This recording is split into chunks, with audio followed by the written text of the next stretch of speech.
Oikein hyvää keskiviikkoiltaa totuudenetsijöistä. Ja meillä on tänään vieraana tänään Tapio Puolimatka. Hyvää iltaa ja tervetuloa. Joo, kiitos.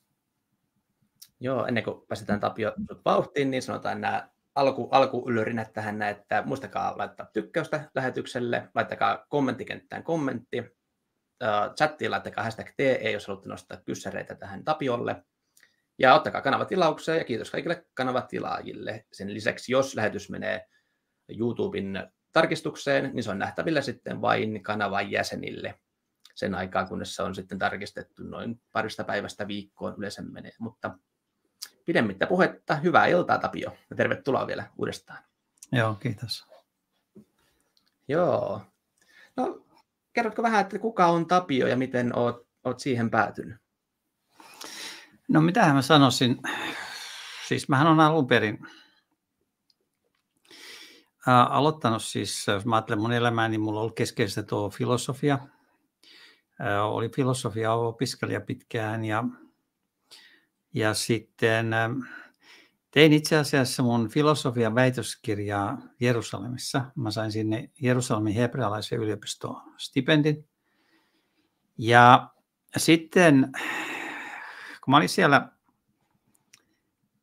Jerusalemissa, niin tämä mun ohjaaja Timo Airaksinen tuli käymään ja mulla oli silloin väitöskirjan loppuvaiheessa ja mä näytin hänelle Jerusalemin vanhaa kaupunkia ja silloin hän sanoi mulle, että sinusta tulee kasvatusfilosofi.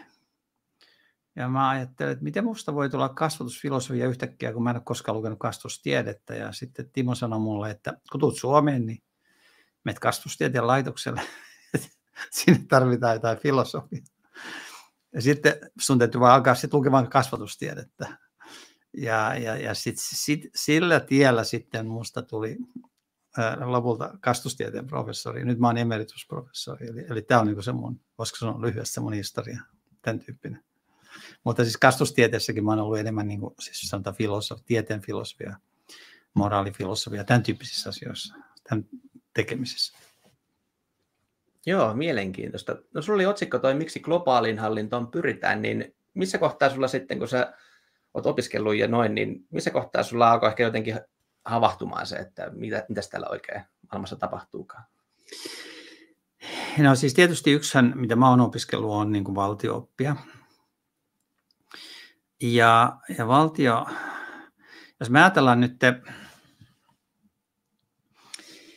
lähtökohtaisesti me ollaan demokraattinen yhteiskunta, siis ainakin niin kuin nimellisesti ja ehkä muodollisestikin ollaan demokraattinen yhteiskunta, mikä tarkoittaa sitä, että perimmäiset päätöksentekijät on niin kuin kansalaiset ja että se järjestelmä pitäisi toimia ikään kuin yksittäisten kansalaisten, voisiko sanoa, ohjauksessa, siis siinä mielessä, että kansalaiset kontrolloi päätöksentekijöitä. Ja sehän on ollut pitkä ihanne, ja se tulee osittain siis, voisiko sanoa, siis okei, sillä on vanhat traditiot kreikkalaiskulttuurissa, mutta se tulee osittain myös kristillisestä kulttuurista sillä tavalla, että kun kristiusko lähtee siitä, että ihminen on pohjimmiltaan syntinen ja silloin altius korruptiolle, niin siitä sitten seuraa se, että me ei voida keskittää valtaa. Toisin sanoen meidän pitäisi siirtää se valta mahdollisimman lähelle niin kuin ruohonjuuritasoa.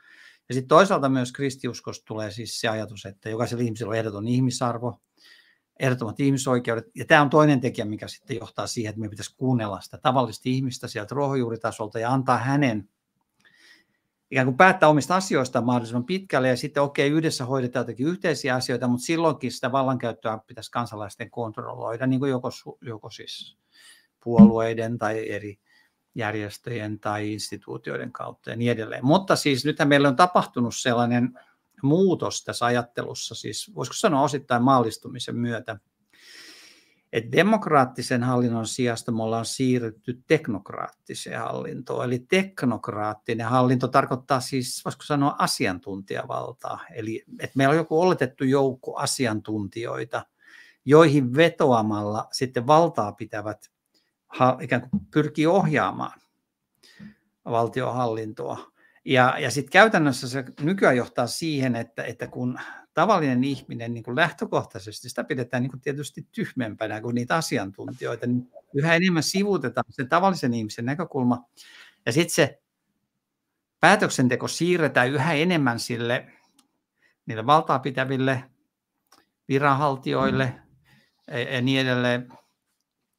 Ja sitten tämä loogisesti sitten johtaa siis siihen, että kun on olemassa niin kuin globaaleja ongelmia, niin sitten ne globaalit ongelmat pitäisi tapahtua niin kuin siis kansallisvaltioidenkin niin kuin yläpuolella, ja sitten kansallisvaltiotkin pyritään tekemään jotenkin tarpeettomiksi. Ja käytännössä keskittämään se valta pienelle, niin kuin, voisiko sanoa, ehkä kansainvälisten järjestöjen niin kuin ryhmittymälle.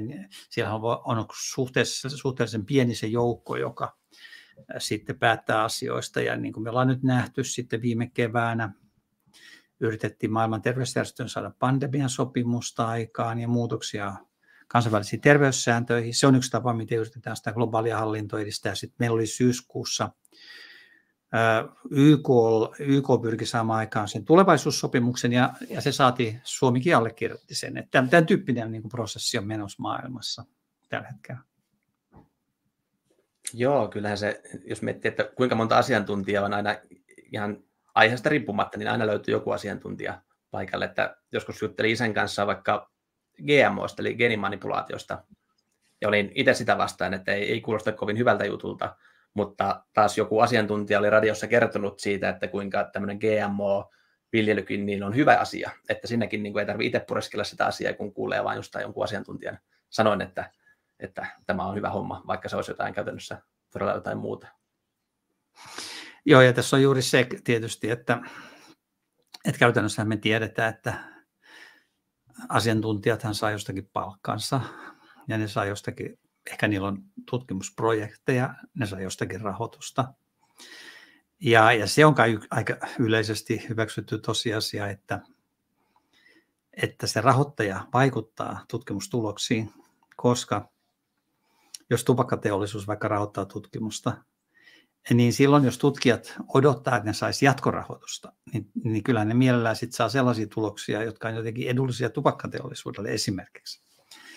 Ja nyt sitten vaikka tässä ikään kuin nyt tämä teknokraattinen hallinto hallitsee siis asiantuntijoihin vedoten, niin käytännössähän ne voi aina valita sellaisen asiantuntijan, joka antaa sellaisia asiantuntijalausuntoja, jotka tukee sitä toivottua politiikkaa. Eli tällä tavalla ne voi käytännössä siis toimia niin kuin ne näkee itselleen edulliseksi. Ja tämä tilannetta siis tietysti pahentaa se, että niin kuin korona-aikana se, mitä tapahtui, siis niin kuin todella nopeasti, oli tämä rahan ja vallan keskittyminen, siis että maailman 10 rikkainta ihmistä kaksinkertaisesti omaisuutensa samalla kun pieniä ja keskisuuria yrityksiä meni konkurssiin. Eli se tämän tyyppinen prosessi on maailmassa, siis raha keskittyy, tiedotusvälineiden omistus keskittyy.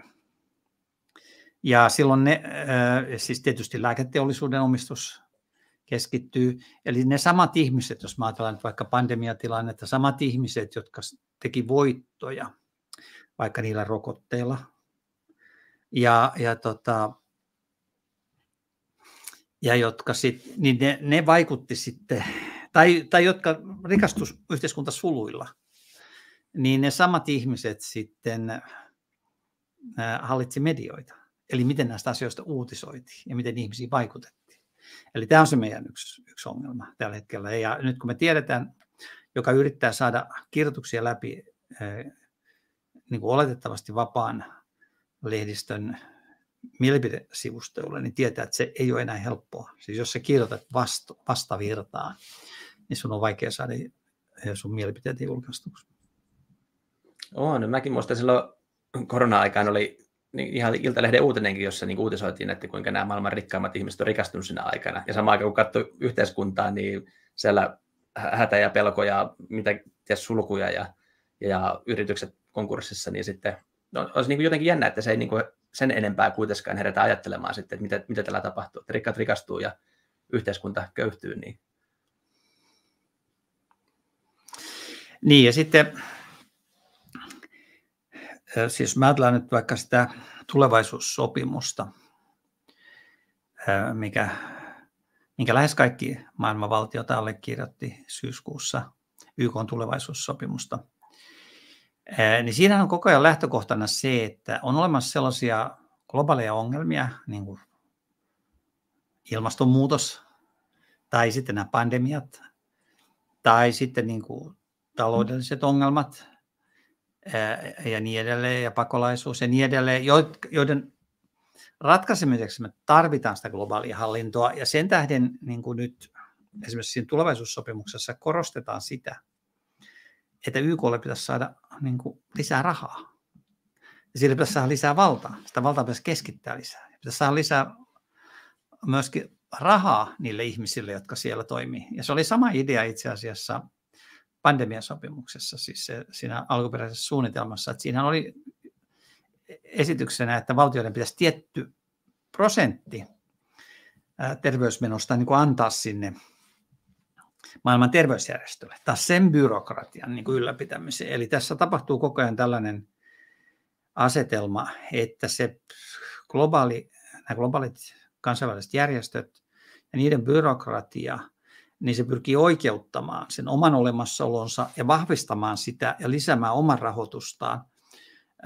Ja se pyrkii tekemään sitä semmoisella, voisiko sanoa, tietynlaisella niin kuin apokalyptiikalla, siis apokalyptiikka tai tämmöinen lopun aikojen oppi, siis mikä niin kuin kristinuskossa on, että siis odotetaan Jeesuksen toista tulemusta, niin sen maallinen versio, siis tämmöinen maailman lopunoppihan on esimerkiksi tämä ilmastonmuutos, tai sitten nämä pandemiatkin sopii siihen, että ihmisiä pidetään siinä semmoisessa katastrofitilassa, koska sitten se katastrofitila, niin kuin Suomessakin, se mahdollisti niin kuin poikkeustilalainsäädännön, ja jolloin siis tavalliset lait ei päde enää, ja tavalliset ihmisoikeudet, niitä ei tarvitse samalla tavalla kunnioittaa.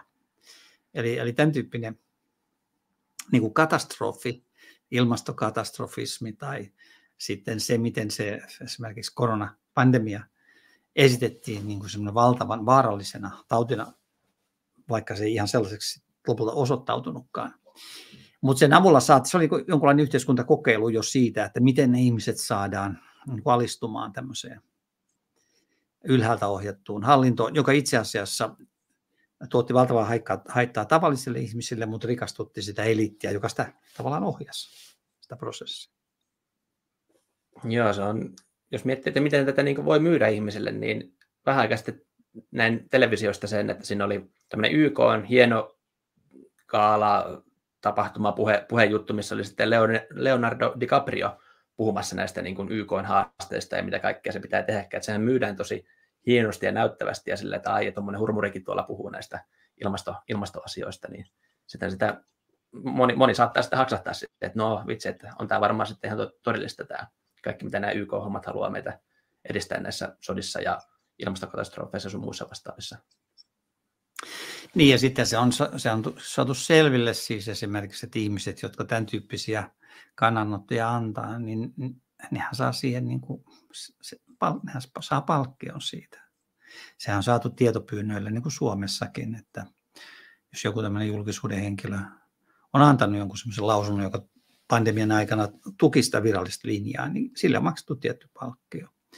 Eli että siis se kannattaa tiedostaa, että se on vähän samanlainen kuin joku mainos siinä mielessä, että se mainoksen tekijä varmaan saa palkkion suhteessa siis hänen, voisiko sanoa, merkittävyyteensä tai vetovoimaansa.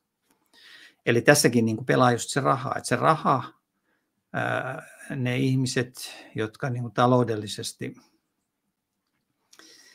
hyötyy näistä toimenpiteistä, niin ne sijoittaa rahaa, kun ne pystyy palkkaamaan tämmöisiä julkiksia, jotka sitten mainostaa sitä ohjelmaa. Ja sitten yksi osahan tätä tämmöistä teknokraattista hallintoa, siis vastakohtana demokraattiselle hallinnolle on, teknokraattiselle hallinnolle on ominaista tällainen, mitä kutsutaan siis lammaslauman politiikaksi. Eli että siinä lähdetään niin kuin siitä, että se tavallinen kansa on niin kuin semmoista lammaslaumaa, jota ohjaillaan. Että sieltä puuttuu jo kokonaan semmoinen ajatus, että se tavallinen kansa, että silloin olisi jotain tietoa, jota ne päättäjät tarvitsisivat, siis toimijakseen järkevästi, ohjatakseen asioita järkevästi. Siis oletuksena on, että se eliitti siellä huipulla ja heidän asiantuntijansa, ne osaa parhaiten ohjata niin kuin globaalisti kaikkia näitä kysymyksiä ja asioita. Että se näkyy jo siis ihan paikallishallinnossakin. Siis mä itse olen niin kuin myös niin kuin kuntapolitiikassa ja aluepolitiikassa, niin tuossakin meilläkin esimerkiksi tämmöinen prosessi, kun vaikka kyläkoulun sulkemista suunnitellaan, niin meilläkin toimittiin siinä Jyväskylässä sillä tavalla, että yhden kyläkoulun kohdalla, että sitten se vaatimushan on, että pitää järjestää asukaskuuleminen. Mutta se asukaskuuleminen niin tässä tapauksessa nyt tänä syksynä järjestettiin sen jälkeen, kun sivistyslautakunta oli jo päättänyt siis tehdä esityksen siitä, että se kyläkoulu suljetaan. Ja se sivistyslautakunnan päätös yleensä niin kuin ohjaa siis valtuuston päätöstä. Joten sitten käytännössä siis se asukaskuuleminen, niin kuin se on vain jonkunlainen niin kuin rituaali, että ne asukkaat voi kertoa, miten kurjalta niistä tuntuu, että asiasta on päätetty ennen kuin heiltä on edes kysytty asiasta yhtään mitään. Siis päätetty, siis tietenkin muodollinen päätös on myöhemmin, siihen voidaan aina vedota. Tämä ei ollut vielä se lopullinen päätös, mutta se ohjaava päätös on tehty ennen sitä kuulemista, että käytännössä se on vain semmoinen rituaali. Eli tämän tyyppinen siis lammaslauman politiikka, että okei, meillä on niin kuin demokratia jossakin mielessä siis muodollisesti toimii, mutta siinä on ikään kuin se eliitti, jonka käsissä on se tieto, niin se kuitenkin suhtautuu niin kuin ihmisiin lähinnä semmoisena niin kuin hallittavina kohteina, joita sitten hallitaan erilaisilla mielenhallintatekniikoilla. Ja näissä mielenhallintatekniikoissa keskeisiä on esimerkiksi niin kuin pelon herättäminen. Sehän me ollaan nähty. Siis erityyppiset nämä katastrofiohjelmat, joilla ihmisiä niin kuin pelotellaan, että jos me ei hoideta tätä ilmastoa kuntoon, niin kuin mikä heidän mielestä olisi sen kuntoon saattamista, eli hiilidioksidipäästöjen vähentämistä esimerkiksi, niin sitten me kaikki tuhoudutaan, planeetta tuhoutuu, sitten ei ole millään mitään merkitystä. Ja sitten ihmiset, kun sitä toistetaan tarpeeksi kauan, niin ihmiset alkaa pitää sitä ikään kuin itsestäänselvänä, että hiilidioksidi on ongelma, vaikka hiilidioksidi on osa luonnon niin kuin normaalia kiertokulkua esimerkiksi, jota kasvit tarvitsee yhteyttääkseen. Ja kun meillä on lisää hiilidioksidia, niin esimerkiksi viljasadot kasvaa ja niin edelleen. Eli niin kuin tämän tyyppinen siis asetelma, että sen demokraattisen hallinnon sijasta meillä on tämä lammaslauman politiikka, jossa vaan niin kuin ohjaillaan näiden medioiden avulla ja lausuntojen avulla ja asiantuntijoiden avulla ihmisten käsityksiä, mielipiteitä ja tunteita niin, että ne saadaan käyttäytymään toivotulla tavalla. Miten sä näet, miten tämmöiseen on päätynyt? Miten ihmiset uskoo näihin? Tai miten se on niin helppo saada vaan ihmiset uskomaan niihin uutisiin? No, osittainhan silloin varmaan se historia, että joskus ne uutiset on ollut luotettavampia. Siis ennen kuin se maailma oli niin globalisoitunut. Siis tietysti mitä lähempänä ikään kuin se informaatiokanava on niitä tavallisia ihmisiä, niin sitten sitä niin kuin ehkä enemmän se otetaan huomioon ne tosiasiat, mitkä pätee siellä ruohonjuuritasolla, mutta nyt kun se yhä enemmän viedään globaaliksi tämä päätöksenteko, jos me ajatellaan jotakin YK-byrokraatteja, niin mikä niiden kosketus on niin kuin vaikka Suomen ja suomalaisten ongelmiin ja Suomen niin kuin vaikka metsiin tai maatalouteen tai yleensä suomalaiseen niin kuin ihmisen elämään ja ongelmiin. Se voi olla hyvin, hyvin kaukainen ja hyvin teoreettinen, ja sitten hyvin helposti siinä tulee se asetelma, että miten näitä ihmisiä voidaan käyttää hyödyksi heidän omissa globaalissa pyrkimyksissään, koska tietysti, niin kuin me tiedetään, että jos me valtaa keskitetään, niin se valta korruptoituu sillä tavalla, koska se, jolla on valtaa ja rahaa, niin se pyrkii koko ajan saamaan lisää valtaa ja rahaa. Eli siinä mielessä. Niin sitten, miten tähän on päädytty, niin osittain varmaan ihan siksikin, että on tapahtunut sellainen passivoituminen, voisiko sanoa. Osittain tietysti varmaan mediatkin passivoi. Siis mehän eletään semmoisessa viihdekulttuurissa, mielihyväkulttuurissa. Ja sitten osallistuminen ja kantaa ottaminen ja tiedon hankkiminen, se vaatii vaivaa. Ja sitten on helpompaa mennä se virran mukana. Ja kyllähän tämmöinen demokratian teoreetikko kuin Alexis de Tocqueville, joka siis kirjoitti 1800-luvulla, hän vieraili Amerikassa, hän kirjoittanut semmoisen kirjan, suomeksikin käännetyn kirjan kuin Demokratia Amerikassa. Niin hän sanoi, että siis demokratiassa on valtavasti etuja, mutta siinä on yksi ongelma. Ja se ongelma on se, että yleisellä mielipiteellä on valtava vaikutus. Ja siis se menee sillä tavalla, että kun hän sanoi näin, että niin kauan kuin ei ole vielä yleistä mielipidettä asiasta, niin silloin on vapaa keskustelu. Mutta sitten kun muovautuu yksi yleinen mielipide, niin silloin demokraattisella systeemillä on taipumus johtaa siihen, että kaikki alistuu siihen.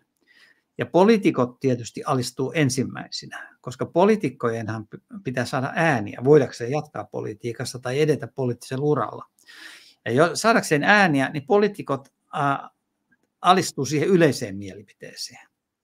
Ja kaikki niin kuin poliitikkojen näkemykset lähenee toisiaan, siis monissa keskeisissä kysymyksissä, koska nehän pyrkii vaan etsimään, että minkä mielipiteen esittämällä minä saan eniten ääniä.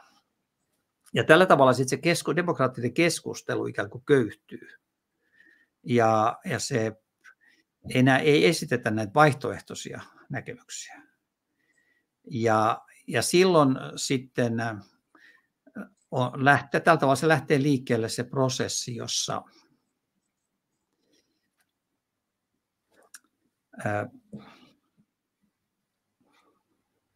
lopulta on vain yksi käsitys. Ja jos sä poikkeat siitä käsityksestä, niin sut marginalisoidaan. Se on se, mihin Tocqueville kiinnittää huomiota. Että sen jälkeen, demokratiassa ei sua laiteta vankilaan, jos sä oot eri mieltä kuin se valtavirta. Mutta sua aletaan sosiaalisesti syrjiä. Sä et ikään kuin ole siis, sanotaan kunnon kansalainen, tai sä et ole hyvä ihminen, jos et sä noudata sitä, mistä kaikki on yhtä mieltä.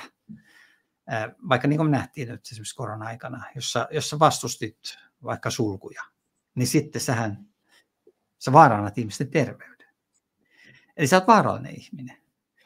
Ja silloinhan mä huomataan, no ainakin sosiaalisessa mediassa me aletaan sensuroida.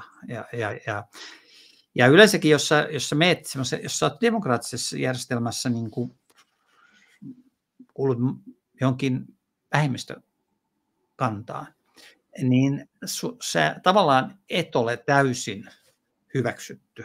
Se yleisen mielipiteen paine on niin voimakas siinä systeemissä. Ja jos kuuntelee poliittisia keskusteluja, niin siellähän tapahtuu hurjan paljon se, että siis ihmiset lähentyy näissä tämmöisissä keskeisissä asioissa, vaikka joku ilmastonmuutos, mikä on mun mielestä hyvin kiistanalainen väite, mutta poliittisissa keskustelussa melkein kaikki nykyään julistaa sitä.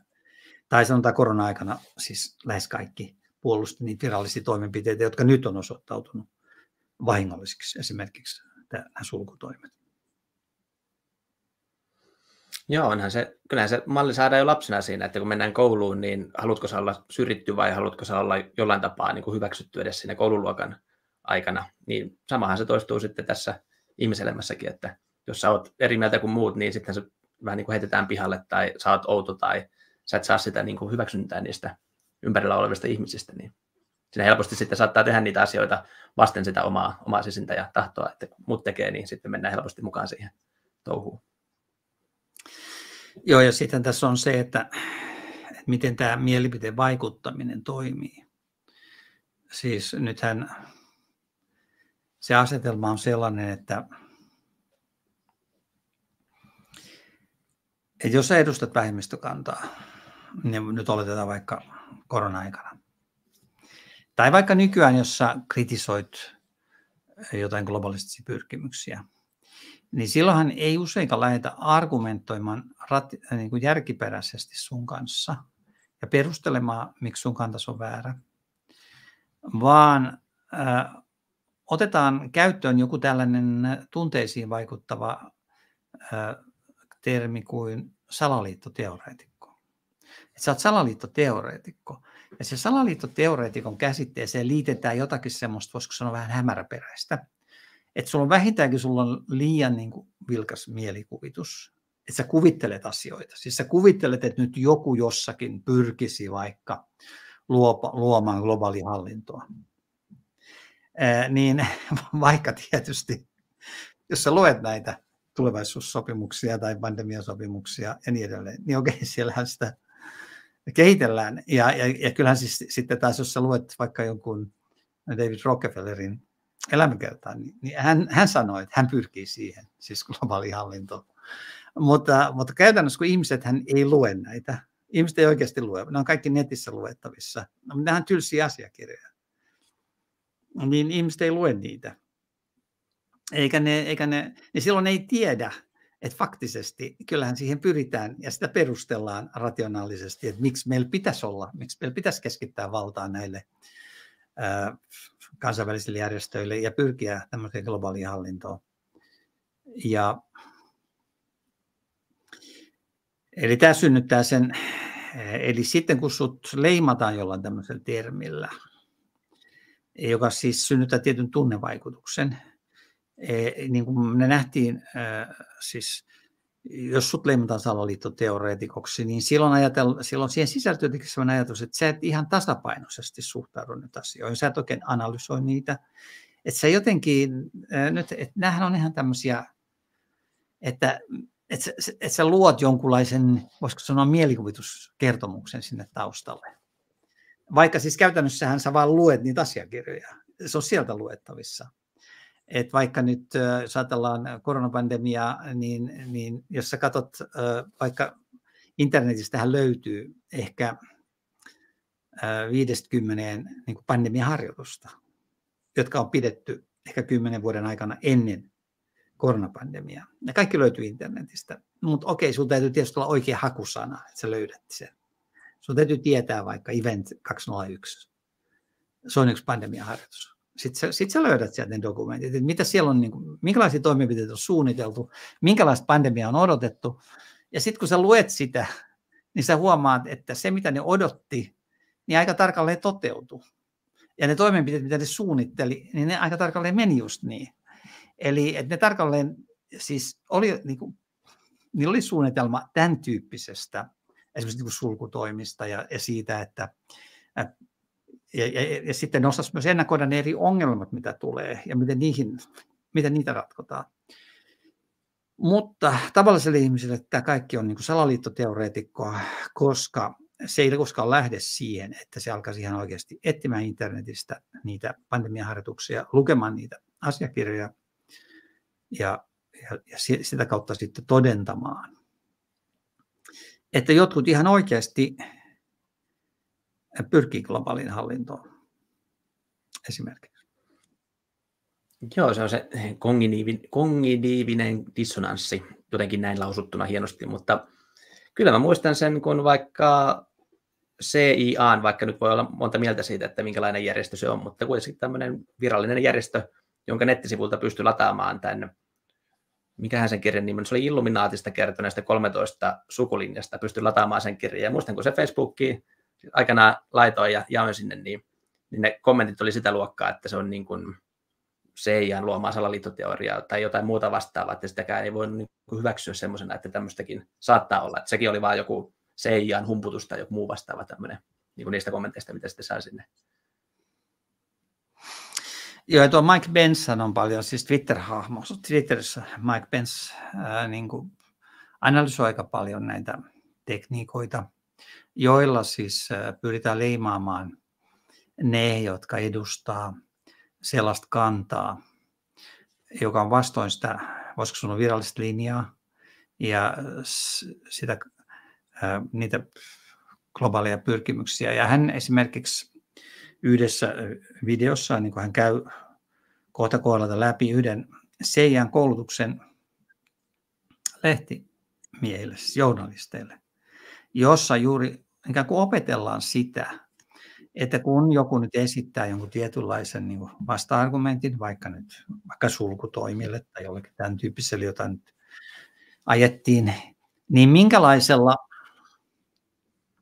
leimaavalla ikään kuin nimellä voidaan luoda sellainen tunnevaikutus, että ihmiset ei edes uskalla niin kuin vakavissaan alkaa pohtimaan sitä vasta-argumenttia, mikä on esitetty sille viralliselle linjalle. Koska silloin sä siirryt ikään kuin yleisö, joka nyt seuraa uutisia, ja sille heitetään näitä käsitteitä, koska nyt nämä mediat niin kuin osittain, siis niin kuin tässäkin tapauksessa siellä oli näitä medioiden edustajia, joita nyt tässä tapauksessa CIA koulutti jossain koulutuksessa, niin ne medioiden edustajat on koulutettu siihen, että tämä on se tehokas, hyvä tapa, hyväksyttävä tapa vaikuttaa ihmisiin ja luoda niin kuin sellaisia tunnevaikutuksia, joiden avulla sitten saadaan se hyväksytty linja ikään kuin esitettyä niin kuin ainoana, voisiko sanoa tasapainoisena ja järkevänä vaihtoehtona, ja siitä poikkeamat voidaan esittää jonkunlaisena niin kuin harha-askelina. Ja nythän me tietysti tiedetään siis, että näitä mielihallintatekniikoitahan on tutkittu, siis CIAhan on tutkinut niitä, se on tullut julkisuuteen. Se oli Amerikassa itsessään kielletty, ja jolloin tutkimukset toteutettiin osittain Kanadassa, muun muassa McGill-yliopistossa 1960-luvulla. Ja siellä tutkittiin niin kuin sitä, että miten voidaan ihmisen psyyke hajottaa ja sitten rakentaa uudelleen. Toisin sanoen, kun joku ihminen tuli nyt vaikka tämmöisen psykiatrin vastaanotolle, joka nyt tässä tapauksessa oli McGill-yliopiston psykiatrian professori, jonka CIA oli palkannut tekemään sitä tutkimusta, niin sitten se psykiatri vie hänet sellaiseen hoitosysteemiin, nyt siellä oli erityyppisiä, mutta esimerkiksi sellaiseen, että tälle ihmiselle, jolla ehkä on ollut jotakin kohtuullisen niin kuin lieviä psyykkisiä ongelmia, joihin se etsi psykiatrista apua, niin tämä ihminen saatettiin vaikka nukuttaa uneen vaikka viikoksi, tai sille saatettiin antaa esimerkiksi 10 tai 100 sähkösokkeja. Ja tarkoituksena oli, ja se saatiin eristää, tarkoituksena oli murtaa sen koko psyykkinen rakenne, ja sitten sen jälkeen se alistettiin semmoiselle systemaattiselle niin kuin mielipidevaikutukselle, että tiettyjä fraaseja toistettiin päivän aikana niin kuin 100 kertoja jostain kovaäänisistä esimerkiksi. Ja tutkittiin siis sitä, että miten ihmisiin voidaan vaikuttaa. No nythän sitten tietysti tähän on, siitä nousi lopulta sitten skandaali, kun ne ihmiset sitten tajus, koska nehän ei koskaan suostunut miksikään koehenkilöiksi, vaan he meni vaan etsimään apua ongelmiinsa. Niin lopulta sitten Kanadan hallitus suostui maksamaan jokaiselle näistä 100 000 Kanadan dollaria siis korvauksena, vaikka tietysti Kanadan hallitus ikään kuin pesi kätensä siitä hommasta. Mutta tämä nyt vaan kertoo siitä siis siitä taustasta. Että nyt kun puhutaan tästä lammaslauman politiikasta, niin se menee juuri näin pitkälle, että siellä taustalla on siis tämmöinen pitkä niin kuin tutkimushistoria, jossa niin kuin ihmispsyykettä on analysoitu, että miten sitä ihmispsyykkeeseen voidaan vaikuttaa. No sitä analyysiä on tehty osittain siis tietysti sitä kautta, kun on sotavankien kokemuksia vaikka jostakin Pohjois-Koreasta, ja sitten analysoidaan esimerkiksi sitä, että kuka murtuu siinä paineessa. Ja yksi tärkeä tekijähän on se, että sellainen ihminen ei murru paineessa, jolla on läheisiä tunnesuhteita, siis kotimaassa. Sanotaan, että amerikkalainen sotilas joutuu sotavangiksi Pohjois-Koreaan, niin jos hänellä on voimakkaita tunnesuhteita siis kotimaahansa, niin hän vastustaa helpommin sitä aivopesua. Jos hän on irrallinen yksilö, niin hän helpommin murtuu, hänet on helpommin niin kuin muokata, niin kuin omaksumaan se aivopesun toivoma niin kuin psyykkinen tila ja käsitykset. Ja nyt sitten tämä kertoo siis siitä, ja se selittää sen, että miksi tänä päivänä niin kuin hyvin tehokkaasti tämä meidän koko media, lainsäädäntö, kouluopetus, päiväkotiopetus, niin se käytännössä murentaa ydinperhenormistoa. Mä en usko, että ne ihmiset, jotka sitä tekee, niin tiedostaa, mutta käytännössä siis ydinperhehän on sellainen vahva, siinä on vahvat tunnesiteet. Jos on vahva ydinperheinstituutio, ihmisillä on vahvoja tunnesiteitä niin kuin niin silloin tällainen ihminen ei ole niin altis propagandalle. Niin kaikissa vallankumouksissa, oli se Ranskan vallankumous, on se bolshevikki-vallankumous, tai on se nykyinen niin kuin globalistinen pyrkimys, niin näissä hyvin keskeinen osa, ja myöskin YK on tulevaisuussopimuksessa keskeinen osa, on siis sen tyyppinen seksuaali- ja sukupuolikasvatus, joka murentaa ydinperheen normeja. Koska ydinperhe täytyy hajottaa, jotta voidaan saada siis niin kuin lammaslauman psykologia voimaan. Siis sellainen psykologia, että ihminen on ohjattavissa, kun sillä tulee voimakkaat tunnetarpeet. Ja sitten sille heitetään näitä propagandamielikuvia, jotka ruokkii sen tunteita, niin sitten sitä voidaan ohjata näiden perustunteiden avulla. No sitä sanotaan, että hajota ja hallitse on se mekanismi, millä tämä toimii, ja siltähän tämä tosi vahvasti vaikuttaa, kun katsoo tätä yhteiskuntameininkiä ja näitä päätöksiä, mitä tehdään. Niin ja yksi osa sitä on sitten tietysti myös se, että kaiken tavoin pyritään estämään se, että olisi esimerkiksi jokinlainen niin kuin yhtenäinen kansakunta, joka pystyisi ikään kuin vastustamaan. Siis nythän kansakuntien merkitys halutaan poistaa. Ja luoda tämmöinen maailman kansalainen, siis sellainen ihminen, joka ei koe uskollisuutta muuta kuin sille globaalille systeemille. Ja nythän, niin kuin Marquis de Sadehan on siis tämmöinen klassinen teoreetikko, siis jo Ranskan vallankumouksen ajoilta, siis Marquis de Sade,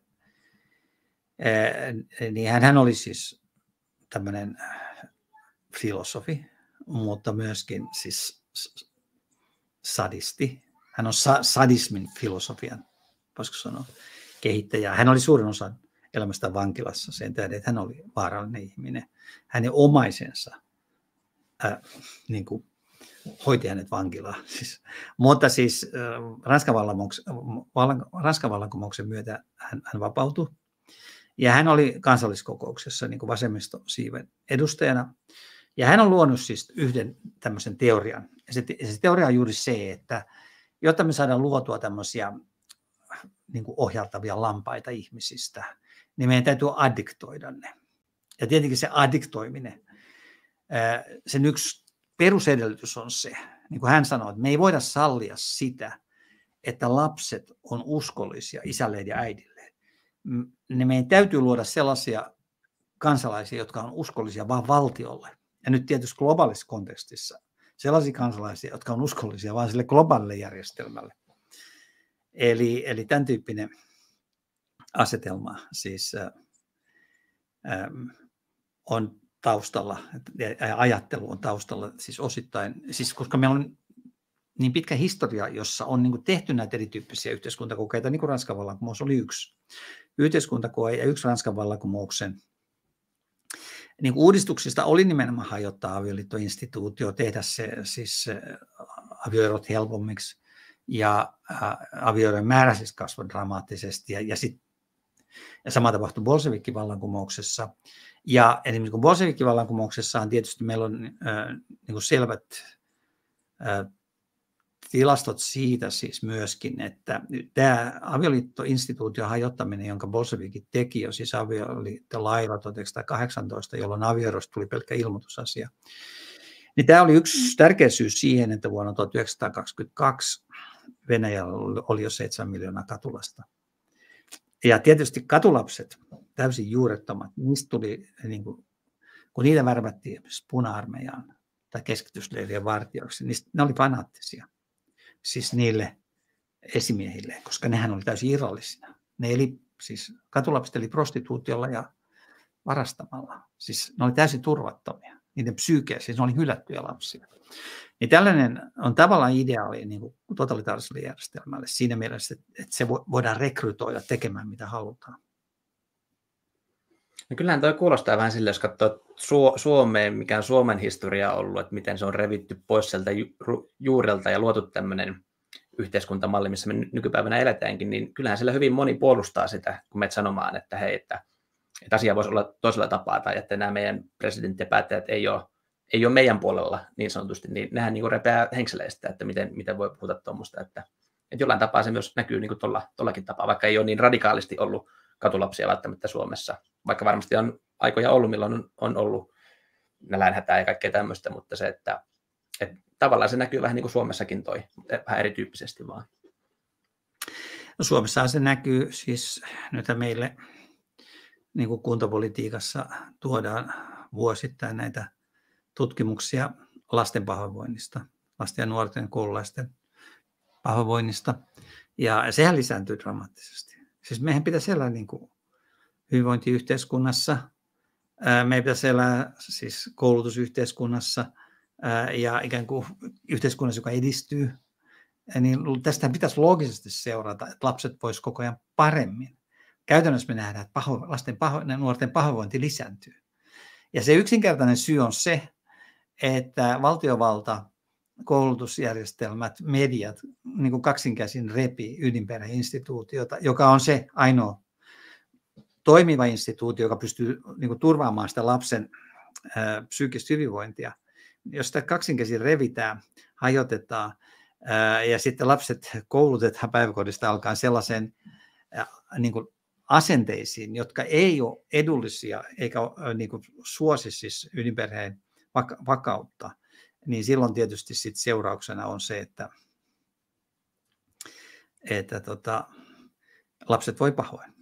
Se on niin kuin tutkittu, siis meillähän on 2 Harvardin yliopistossa ollut toiminutta professoria 1900-luvulla, Karl Zimmermann ja Piterim Sorokin, jotka molemmat on tutkinut siis avioliiton historiaa niin kuin 2000 vuoden säteellä. Ja niin kuin Sorokin, joka siis itsehän hän oli alun perin mukana siis Venäjän vallankumouksessa. Eli hän oli Aleksander Kerenskin hallituksen sihteeri. Ja sitten kun Lenin pääsi valtaan, niin hänet karkotettiin länteen. Hänestä tuli Harvardin yliopiston professori, mutta hän analysoi siis sitä ja hän osoittaa, että aina kun tämä ydinperheinstituutio murenee, niin seuraa yhteiskunnallista epävakautta, koska se seuraa suoraan siitä, että silloin kun se ydinperheen turva murtuu lapsen ja nuoren ympäriltä, niin hän kokee sen niin kuin valtavana vääryytenä. Ja hän reagoi siihen siis, voisiko sanoa kapinoimalla, nuorisorikollisuudella, syrjäytymisellä. Ja jokainen syrjäytynyt nuori, paitsi tietysti, että se itsessään on jo valtava, niin kuin, siihen sisältyy valtava tämmöinen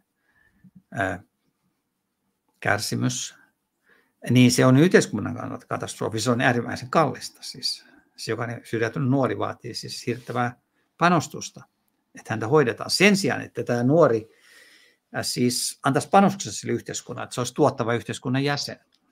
Ja samalla tavalla siis Karl Zimmermann on analysoinut niin kuin avioliitohistoriaa, perheenhistoriaa koko niin kuin länsimaisessa kulttuurissa siis yli 2000 vuoden ajan. Ja hän niin kuin osoittaa, että korkeakulttuuri ei pysy voimassa ilman vahvaa ydinperheinstituutiota. Juuri sen tähden, että kun ydinperheinstituutiota tarvitaan siihen lasten niin kuin hyvinvoinnin ja kasvatuksen sekä siis eettisen kasvatuksen että niin kuin edistämisen, että myös niiden sosiaalisten valmiuksien ja sit, niin kuin luomiseen, jotka on tiedollisen kehityksen edellytyksen.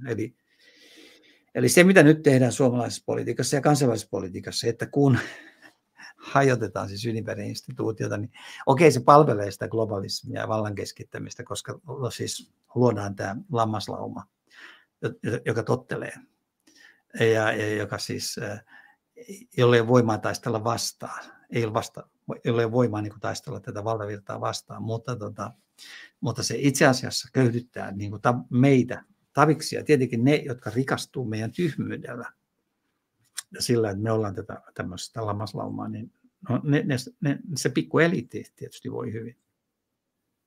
Näetkö sä, tai millä tapaa sä näet, että nyt uutisoitiin, että Suomi velkaantuu EUn kaikista EU-valtioista kaikkein nopeiten, ja jos me katsotaan Pohjoismaihin, niin joka paikassa niin tienataan rahallisesti paremmin. Tuntuu, että siellä on niin kuin se perusvauraus on paljon korkeammalla kuin suomalainen, vaikka peruspalkkatulo. Niin onko tämä siitä, että me suomalaiset vaan ollaan tyytyväisenä, otetaan vaan kaikki vastaan, ja sitten meitä on helppo vetää Pohjoismaistakin näin alas, vai mikä juttu siinä sitten on, että Suomi on tämmöinen niin oikein, tuntuu, että oikeasta rättiä hierotaan naamaa jatkuvasti. No mä luulen, että siinä on osittain siis tämmöisen niin kuin pienen maan ongelma niin kuin urapoliitikon näkökulmasta. Siis urapoliitikko, kun hän alkaa siis Suomessa luoda uraa, niin siis mihin hän voi niin kuin kohota. Niin se on aika rajoitettua siis Suomen sisällä. Mutta nythän meille on syntynyt sellainen asetelma, että jos sä ajat sellaista politiikkaa, joka suosii tätä globaalieliittiä tai nyt erityisesti ehkä EU-eliittiä, niin sitten kun sä täällä vaikka olisit kuin tunaroinut Suomen asiat, mutta jos sä oot edistänyt sen globaalin eliitin asioita, niin sut henkilökohtaisesti nostetaan siis siihen eliitin niin kuin johonkin suosikkivirkaan. No tämähän korruptoi meidän politiikkaa siis niin kuin ratkaisevasti. Eli siis siis osittain siihen vaikuttaa juuri se, että me ehkä Suomessa ei niin kuin riittävästi kansalaiset tiedosta, että näin tapahtuu. Että eletään niin kuin semmoista vähän niin kuin filmitähtipolitiikkaa sillä tavalla, että kun vaan jossakin lehdissä on kauniita kuvia jostakin poliitikosta vaikka, ja siitä kerrotaan kauniita kivoja kertomuksia, niin sitten se on ihanaa ja sitä äänestetään. Siis ei osata niin kuin tajuta, että se meidän ongelma on se, että näiden meidän johtavien poliitikkojen edun mukaista voikin olla tavalla, joka on Suomelle vahingollista, koska ne sillä tavalla edistää sitä omaa uraansa siellä EU:ssa tai yleensä globaalin niin kuin rahaeliitin maailmassa. Joten miten me päästä siihen, että ihmiset heräisi ymmärtämään, että jos nyt ajatellaan vaikka nyt, millä tavalla vaikka Itä-Suomi köyhtyy tällä hetkellä, niin sehän köyhtyy sen tähden, että Suomi noudattaa hirvittävän tiukasti noudattaa näitä pakotteita niin kuin Venäjälle. Ja kuitenkin kaikki tietää, että käytännössä kauppaa käydään tällä hetkellä niin kuin Keski-Aasian maiden kautta. Siis toisin sanoen, tai vaikka nyt Intian ja Turkin kautta ostetaan venäläistä öljyä, siis miljardien edestä. Eli käytännössä siis ne pakotteet kierretään, mutta sitten jotkut Itä-Suomen yrittäjät kuitenkin ajetaan konkurssiin käytännössä, kun Suomi niin kuin fanaattisesti ikään kuin pitäytyy, ikään kuin tavallaan se on niin kuin, ikään kuin se olisi moraalinen hyve, että me annetaan näiden ihmisten niin kuin mennä konkurssiin, vaikka kaikkialla muualla, voisiko sanoa, kierretään näitä. Ja EU panee koko ajan siis käytännössä miljardeja ne ostaakseen niin kuin venäläistä öljyä kiertoteitse tai muita Venäjän tuotteita kiertoteitse. Niin siis tämän tyyppinen politiikka, siis mä huomaan, että Ruotsissakin, sitten myöskin tämä ilmastonmuutokseen liittyen, siis tämä niin sanottu tämä hiilineutraalisuustavoitteet, jotka mun mielestä on järjenvastaisia. Ja nythän EU on itse laskenut, että jos me otetaan se EUn hiilineutraalisuusohjelma vakavasti, niin sehän maksaa EUlle 1,5 biljoonaa euroa vuodessa, josta Suomen osuus olisi 25 miljardia vuodessa.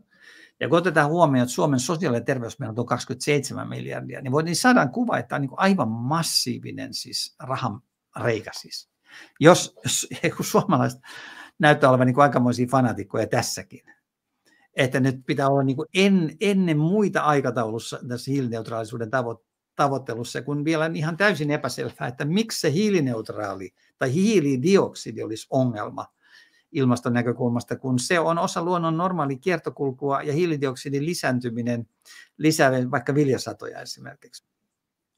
Niin tässä on nyt yksi esimerkki. Siis siinä menee niin kuin rahaa, niin kuin, siis mitä fanaattisemmin sitä aletaan toteuttaa, niin se kaikki raha on pois tavallisen ihmisen hyvinvoinnista, koska sitten se raha, mikä menee tähän niin sanottuun ilmastonmuutoksen torjumiseen, niin se on pois vaikka sosiaali- ja terveyspalveluista. Ja siksi niin kuin nyt yhä enemmän kuulee ihmisiltä, siis nythän meillä vaikka nyt, meillä esimerkiksi sairaanhoitajan palkka on 30% alhaisempi kuin Norjassa. Ja silloin se ei vedä hyvin. Meillä on pulaa koko ajan sairaanhoitajista. Ihmiset ei saa palveluja. Ihmiset, jotka on siis terveysongelma, niin tämä terveysjärjestelmä ei toimi optimaalisesti, koska ne on alipalkattuja. Ja ne on alipalkattuja, koska ne rahat menee muualle. ja menee johonkin globaaleihin niin kuin, siis voisiko sanoa projekteihin, jotka siis käytännössä, mä itse ajattelen näin, vaikka tämä ilmastokatastrofismi, se on vain yksi keino niin kuin oikeuttaa tätä globaalia hallintoa ja siirtää sinne rahaa. Eli siis suomalaiset se on ollut Suomen vahvuus tietysti tietyllä tavalla olla kahden maltillisia ja siltä, että me ei olla niin kuin kapinallisia ja niin edelleen, mutta sitten samalla niin kuin tässä, siinä tulee se ongelma, että meidän poliitikot ei aja meidän etuja ja käytännössä sitten suomalaiset köyhtyy. No se ei tästä kovin montaa vuotta niin kuin yksi esimerkki näistä miljoonista muista esimerkkeistä on se, että oli kaivoslaki tai kultakaivos. Sieltä oli Kanadasta oliko se maksanut 400 000 kaikkinensa, että se oli tullut Kanadasta sitten kaivamaan, louhimaan sitä kultaa. Se oli 2 miljardilla sitä sieltä poiminut.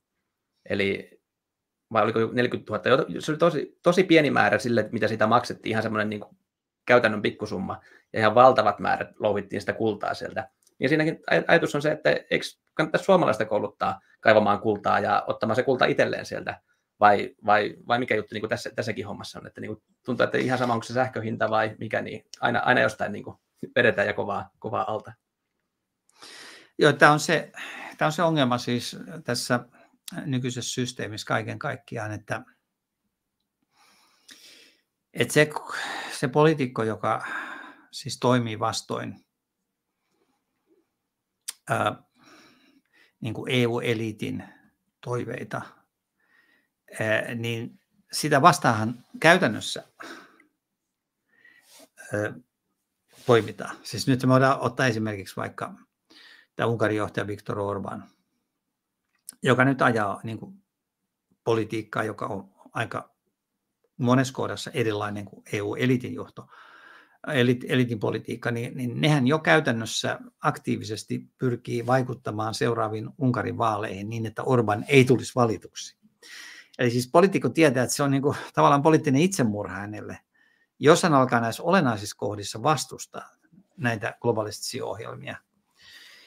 Että se vaatii sitten todella suurta, niin kuin voisiko sanoa, suurten riskien ottamista, jossa kaikesta huolimatta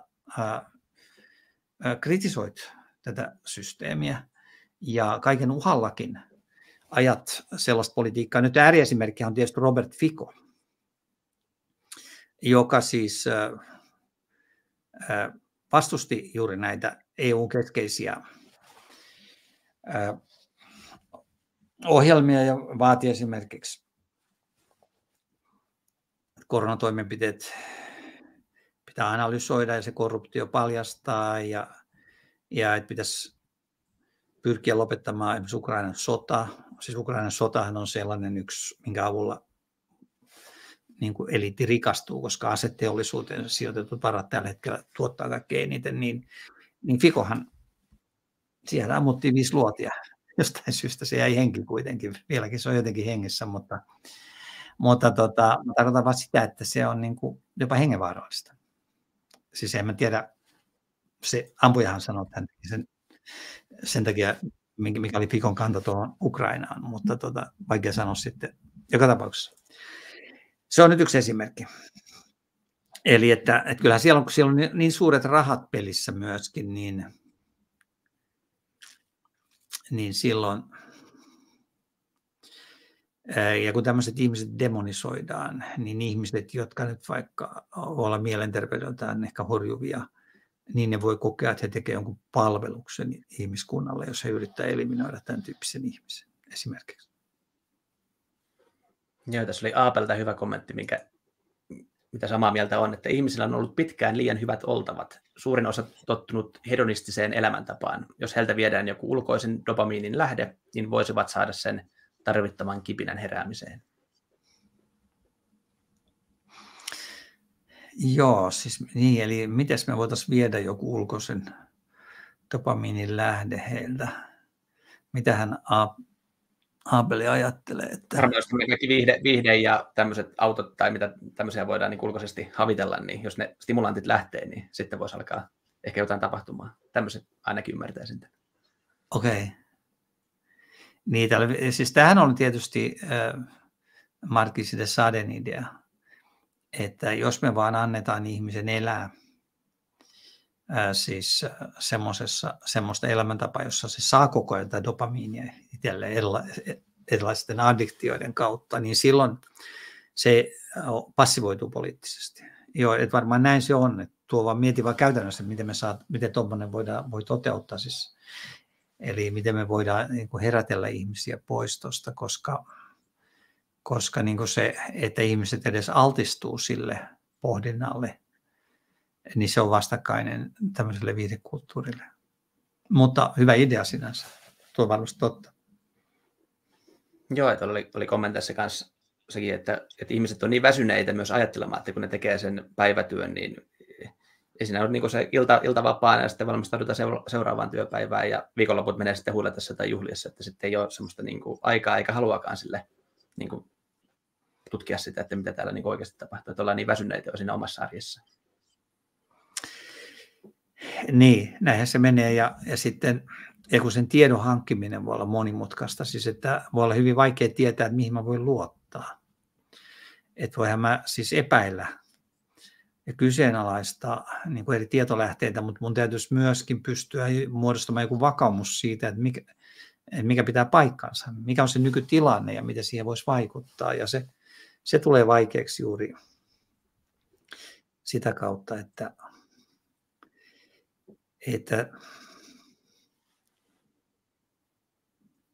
me ollaan kuitenkin kaukana näistä globaalista tapahtumista. Me ei olla itse siellä näissä kansainvälisissä järjestöissä. Ja me ei nähdä niin kuin ruohonjuuritasolla, mitä siellä tapahtuu. Me nähdään ehkä, mitä tapahtuu Suomessa, kuntapolitiikassa, aluepolitiikassa. Tietenkin sama niin kuin teknokraattinen hallintotapa on täällä ihan vallitseva. Ja siis ikään kuin oikeastaan siis vain nimellisesti kunnioitetaan, voisiko sanoa, asukkaiden kuulemisen merkitystä. Se on niin kuin enemmän niin kuin nimellistä sellaista, että ne saa purkaa pahaa oloaan. Eli se toimii täällä ja sen ruohonjuuritasolla se voi täällä nähdä. Ja tietenkin sitten voi olettaa, että se globaalilla tasolla on vielä niin kuin pidemmälle vietyä. Ja sitten meillä on siitä tietysti joitakin viitteitä. Niin kuin, ja meillä on tutkimuksia tietysti siitä, vaikka miten yhteiskuntasulut, miten vahingollisia ne on ollut, vaikka lasten mielenterveydelle, ja miten ne on vaikuttanut siihen, että tämmöisiä kroonisia sairauksia ei hoidettu kunnolla, ja miten ne sillä tavalla lisäsi esimerkiksi kuolleisuutta. Ja tietysti meillä on se oma kokemus siitä, että kun luotiin semmoinen asetelma, että ihmiset eristettiin toisistaan, kun luotiin tämmöinen, että se on niin kuin hyve, että sä et tapaa ihmisiä, sä et ole lähes kosketuksiin ihmisiin, jolloin sulla tuli vaikeaksi niin kuin keskustella kasvoista kasvoihin ihmisten kanssa, niin tämähän on yksi semmoinen keskeinen tapa, jolla voidaan nimenomaan estää se vastarinnan ja kriittisen tietoisuuden kehittyminen, koska sehän vaatii juuri sitä, että ihmiset voisivat keskustella keskenään, vaihtaa mielipiteitä, analysoida yhdessä sitä, mitä tässä tapahtuu. Ihan irrallisena yksilönä on hyvin vaikea sitten niin kuin luoda käsitystä asioista. Tarvii niin kuin useampien ihmisten niin kuin näkökulmia ja kokemuksia, jotta se oma näkemys niin kuin vahvistuisi. Ja sitten tietenkin irrallisena yksilönä vaikutusmahdollisuudet on hyvin heikot, joten ihmisten täytyisi pystyä yhdistymään, toimimaan yhdessä. Niin kuin tätähän on analysoitu tätä, voisiko sanoa, massapsykoosin tai joukkohypnoosin kehitystä. Et siinä on tietyt lainlaisuudet sillä tavalla, että kun luodaan semmoinen massailmiö, joka syntyy jo silläkin, että miljoonat ihmiset on samojen joukkotiedotusvälineiden niin kuin äärellä. Tiedostetaan nyt miljoonat ihmiset on vastaanottaneet samoja viestejä, niin syntyy se joukko hypnoosi tai massailmiö, niin siinä tapahtuu sellainen, että siis osa ihmisistä menee täysin siihen joukkohypnoosiin, siis omaksuu sen, johtuen omista psyykkisistä tarpeistaan, koska siis heihin on ehkä onnistuttu luomaan se perusahdistus, nyt jollakin tämmöisellä katastrofiviestinnällä, tai sitten heillä on se yleensä tästä niin kuin elämän irrallisuudesta. Ja siihen ahdistukseen sitten heillä on taas selitys, että tämä ongelma, ahdistava tilanne johtuu jostakin niin kuin näistä, voisiko sanoa, niistä, jotka vastustavat tätä virallista ohjelmaa. Onko ne sitten salaliittoteoreetikoita tai koronadenialisteja tai mitä tahansa ne onkin. Tai onko ne, niin sitten kun heihin saadaan luotu se usko, että jos me saadaan nämä ihmiset ja niiden vaikutus poistettua, niin sitten se ahdistava ongelma ratkeaa. Nämä ihmiset löytää siinä sellaisen, voisiko sanoa jonkunlaisen niin kuin euforisen tunteen, vapautuksen tunteen ja levon siitä omasta ahdistuksestaan, niin silloin tällainen ihminen, joka on psyykkisesti ikään kuin vangittu tähän, että hänen onnellisuutensa riippuu siitä, että hän uskoo siihen kertomukseen, mikä hänelle tarjotaan. Että nyt ratkaisu on ihan oven edessä, me täytyy vaan saada nämä ihmiset jotenkin eliminoitua. Niin sitten tällaista ihmistä on hirveän vaikea saada millään tavalla heräteltyä, koska siis jos sä esität hänelle niitä vasta-argumentteja, niin hän tiedostaa, että tämä on juuri se ihminen, joka kuuluu siihen joukkoon, joka on kaikkien ongelmien syy. Että missään tapauksessa niin häntä ei voi edes kuunnella, vaan hänet pitäisi niin kuin marginalisoida, jotta niin kuin ongelma tulisi ratkaistuksi ja mun ahdistus pysyisi poissa. Eli näiden ihmisten on hyvin vaikea tulla siihen niin kuin ymmärrykseen, että mä oon tullut petetyksi. Koska se petetyksi tuleminenhan sitten palauttaa heidät siihen alkuperäiseen ahdistukseen. Ja se ihminen mieluummin takertuu mihin tahansa illuusioon, joka tuo onnellisuutta, kun menee sellaiseen ahdistavaan tilanteeseen, jossa hän tiedostaa vaikka, että häntä on niin kuin petetty. Virallinen informaatio on ollut se varsinainen disinformaatio. Se virallinen informaatio on sisältänyt valtavan määrän, voisiko sanoa, väärää informaatiota. Ja hän uskoi siihen, ja hän toimi sen mukaan, ja se on jollakin tavalla vahingoittanut häntä.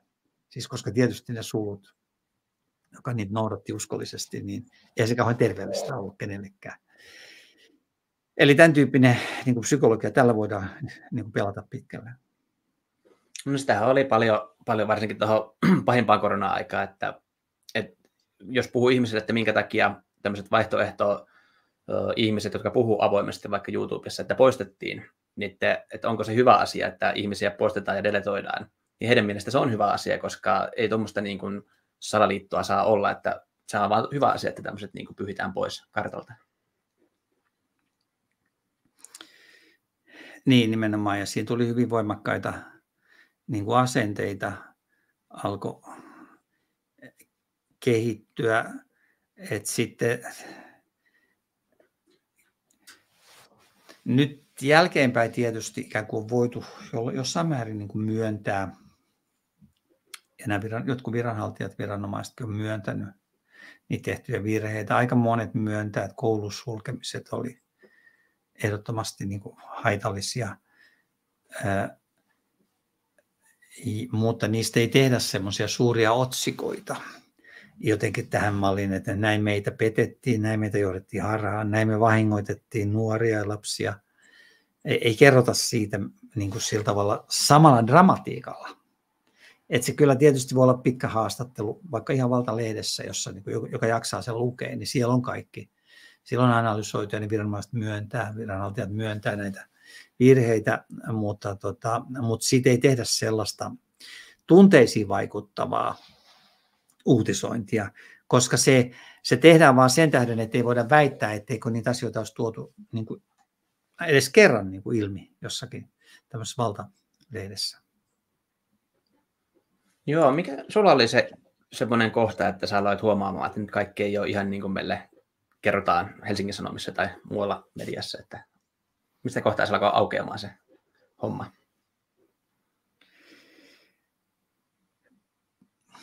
No, tietysti mulla on niin kuin lähtökohtaisesti, voisiko sanoa semmoinen niin kriittinen asenne ehkä ollut siis vuosikymmeniä, siis sen tähden, kun mä oon nähnyt liittyen tähän niin kuin perhepolitiikkaan, avioliittokäsitykseen, tämän tyyppisiin asioihin, joissa mä itse olen siis vastustanut tätä nykyistä niin kuin ydinperheinstituutiota hajottavaa politiikkaa, niin mulla on se kokemus ollut jo. Siis erityisesti silloin mä kirjoitin joskus, no ehkä ihan alun perin jo silloin, kun luotiin sukupuolineutraali avioliittolaki ja mä annoin lausunnon eduskunnan lakivaliokunnalle siitä ja mä panin sen nettiin ja siitä tehtiin valitus yliopistolle ja rehtori käynnisti siitä semmoisen esitutkimuksen, kunnes hän sitten päätyi siihen, että se valitus oli aiheeton. Mutta joka tapauksessa mulla on ollut siis tämä kokemus jo siitä alkaen ja sitä ennenkin, että käytännössä siinäkin tapauksessa se valitus, sehän perustuu vaan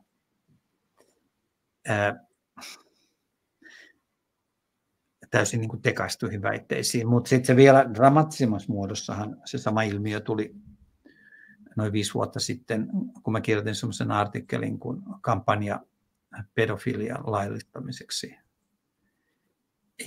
Ja siitä sitten nostettiin aika suuri kampanja, toisin sanoen ylioppilaskunta otti kantaa, rehtori otti kantaa sitä vastaan, yliopistorehtori siis, ja jossakin vaiheessa rehtori Helsingin Sanomissa jopa niin kuin esitti, että puolimatkalla järjestetään kuuleminen ja hän saa joko huomautuksen, varoituksen tai erotetaan yliopistosta. Ja hän teki sen ennen kuin oli kuullut minua asiasta, joka oli siis hallinnollinen virhe. Mä tein hallintokantelun. No joka tapauksessa kuitenkin siinä yhteydessä sit koko se viestintä, mitä sen ympärillä tapahtui, se mitä akateemiset ihmiset, mitä professoriliitto siitä viesti, niin se oli siis valheellista. Ja se oli niin kuin hassua tavata siis Jyväskylän kaduilla ihmisiä. Kato, kun se oli netissä se mun kirjoitus kampanjan pedofilian laillistamiseksi. Ja ihmiset pysäytti mut ja sanoi, että mikä kampanja tämä nyt oikein on, kun ne väittää sun sanoneen jotakin sellaista, mitä ei ole siinä kirjoituksessa, koska siis se oli kaikkien luettavissa.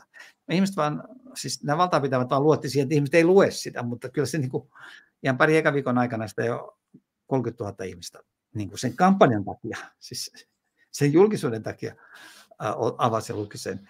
Eli no siis se niin kuin jo näytti mulle, että että siis otat tämmöisen asian nyt vaikka kuin pedoseksuaalisuuden normalisoinnin, jossa sitä vastustat, niin yhtäkkiä ei pelkästään se, että sua niin kuin, siis kritisoidaan se itse artikkeli, vaan sitten artikkelista esitetään joku täysin valheellinen väite, ja sitä rummutetaan, ja sen avulla sut yritetään vaikka saada erotettua yliopistosta. Niin siis ymmärrätkö, tämän tyyppinen, niin siis mulla on niin kuin lähtökohtaisesti mennyt siis luottamus niin kuin näihin medioihin. Siis. Eli siis, koska mikä mun mielestä on absurdimpaa kuin se, että yritettäisiin tosiaan niin kuin nyt, siis normalisoida aikuisten ja lasten seksuaalisuhteet, koska mä niin kuin aina lähtökohtaisesti mä lähden siitä, että siinä aina lapsia hyväksi käytetään. Lapset ei ole siis henkisesti niin kypsiä, että ne pystyisivät arvioimaan sitä tilannetta sillä tavalla, että ne pystyisivät puolustamaan omia etuja. Ja sitten jos tämä on sellainen asia, että tämä on syy vaikka erottaa ihminen yliopistosta, niin se kertoo mulle, että tämä systeemi on siis niin kuin todella korruptoitunut ja hyvin järjenvastainen. Ja siinäkin tilanteessa tosiaan niin lähinnä sua niin kuin vastaan hyökätään jollakin niin kuin siis leimaavilla sanoilla, siis ei niin kuin asia-argumenteilla.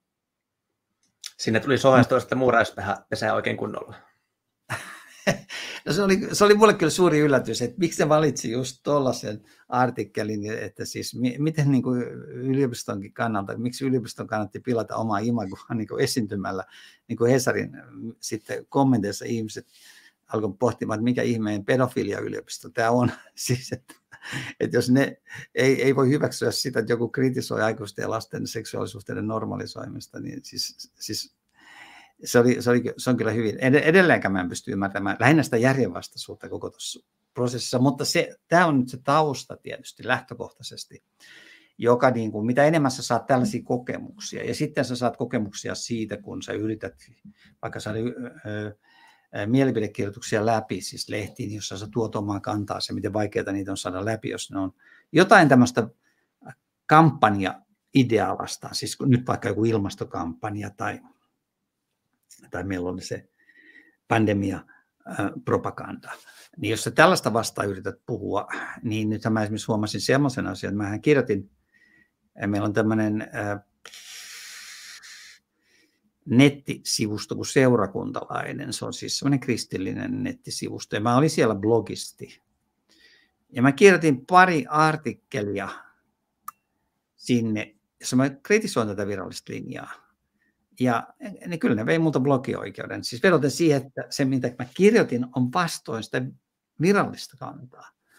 Eli nämä ovat sellaisia esimerkkejä, että jos sä yrität aktiivisesti tehdä jotakin, sä yrität kritisoida, niin, ja sä huomaat, että se ikään kuin vastaus on sensuuri, niin se herättää sussa sellaisen niin kuin, vähän niin kuin tajun siitä, että täällä tapahtuu, että tämä ei ole niin kuin, me ei ole niin avoimessa yhteiskunnassa kuin miten me yleensä oletetaan.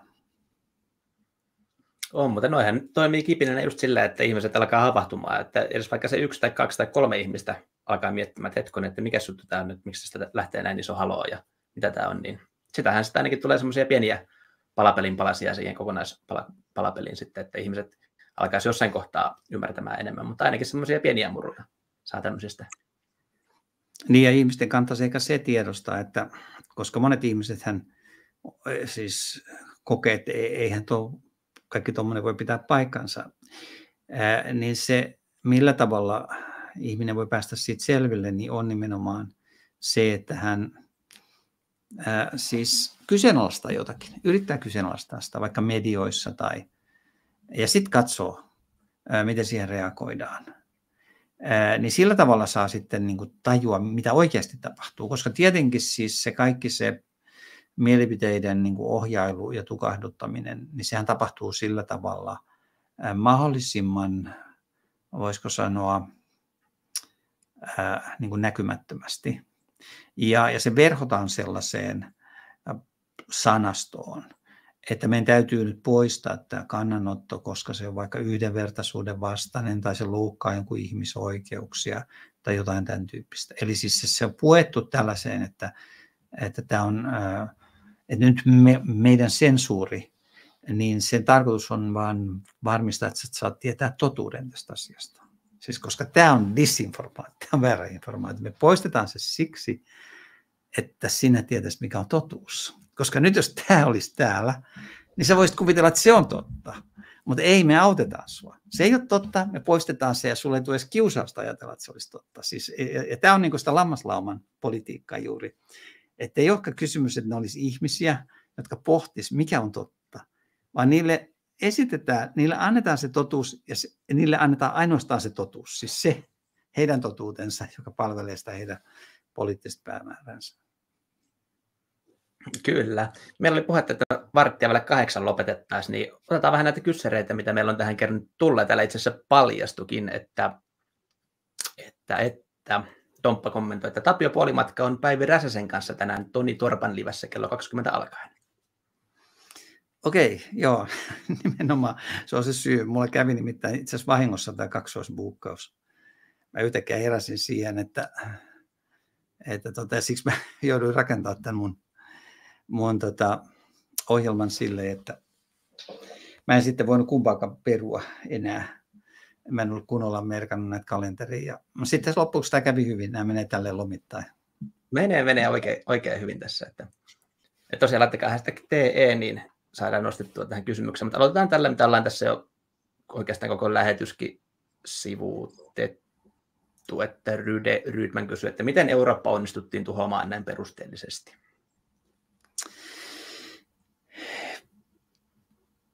No,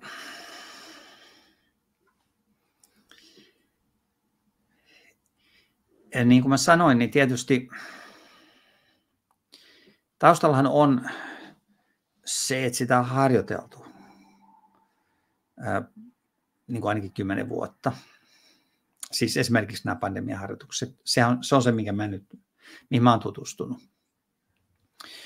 Ja jos joku haluaa siitä saada semmoisen helpon niin kuin analyysin, niin mulla on semmoinen kirja kuin Ihmisyys uhattuna, ja siinä mulla on yksi luku, jossa mä käyn läpi jokaisen pandemiaharjoituksen.